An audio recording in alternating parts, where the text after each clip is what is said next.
Tu penses que la famille est compliquée? Les Roy te répondent All my champagne, me lazy May. Imagine un repas de Noël où tout le monde veut te poignarder avec la fourchette, mais en costume Tom Ford et avec le sourire. Aujourd'hui, j'ai regardé pour toi Succession et c'est pas juste la meilleure série sur le pouvoir, c'est une comédie tragique, un opéra de non-dit, un ballet de lâcheté en Dolby Digital. Logan Roy est un magnat des médias, un monstre, une légende. Il a fondé un empire audiovisuel mondial, mélange de Sky, de Fox News, de Disney, et un peu aussi du Titanic. Et comme il commence à sentir le sapin, ses enfants s'agitent. Il y a Kendall, le fils prodigue qui foire tout, Roman, la version sexuelle d'un Golden Retriever dysfonctionnel, Shiv, brillante mais instable, et Connor, Connor quoi. Chacun veut le trône, chacun croit le mériter, mais Logan, lui, ne veut mourir ni maintenant, ni dans la dignité. Succession, c'est pas une série sur l'héritage, c'est une série sur l'impossibilité d'en être digne.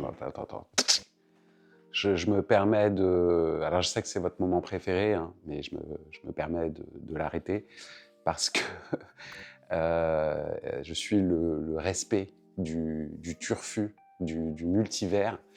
Et donc je l'arrête pour effectivement évoquer 2 secondes, même si j'ai déjà fait dans d'autres vidéos, le fameux rachat de la Warner.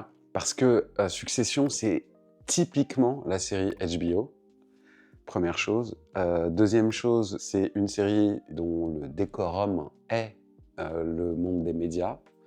Et c'est certainement une des meilleures séries de ces dernières années. C'est vraiment charmé.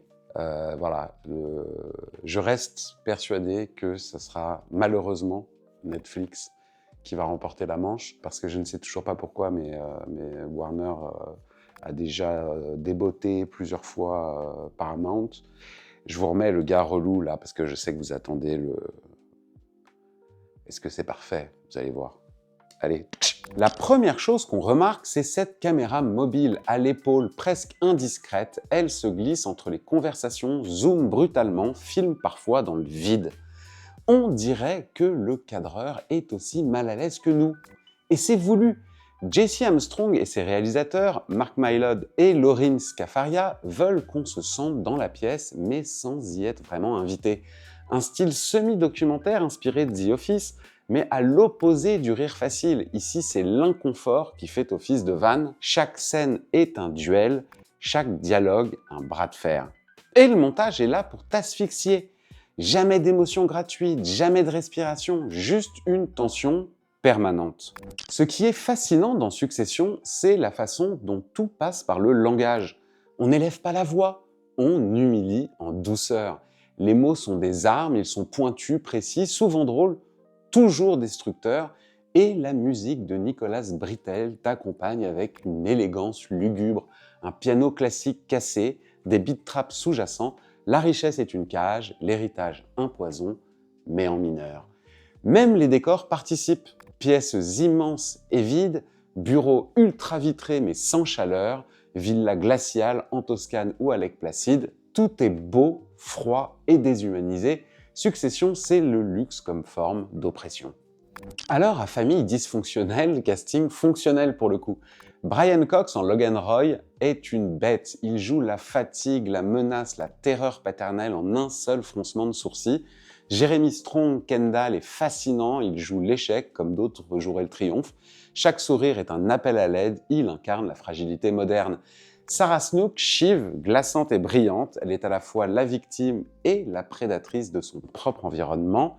Kieran Culkin en Roman, c'est le chaos sexuel incarné, imprévisible, grossier, mais aussi parfois déchirant.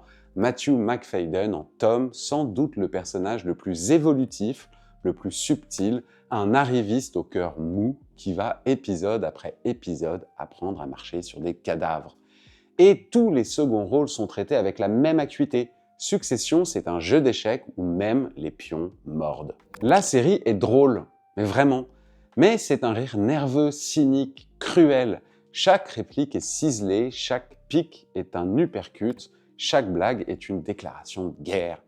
Et si tu tends bien l'oreille, tu entends ce que vous regardez, c'est peut-être votre avenir, une élite hors sol cynique, prête à vendre le monde pour un chiffre trimestriel. Alors, si tu as aimé Succession, tu dois foncer voir The Crown, même tragédie familiale, mais avec une couronne, The White Lotus, même détestation de la richesse, The Menu, violence symbolique, satire classe, The Social Network, verbe et vanité, Les damnés de Visconti, si tu aimes la déchéance en slow motion, et bien sûr Les Sopranos, parce qu'avant les Roy, il y avait Tony. Donc si tu aimes les séries brillantes, glaçantes, drôles et dévastatrices, abonne-toi, mets un pouce bleu, partage la chaîne au maximum et surtout, dis-moi en commentaire quel est selon toi le personnage le plus dangereux de la série. Spoiler, c'est peut-être celui qui parle le moins.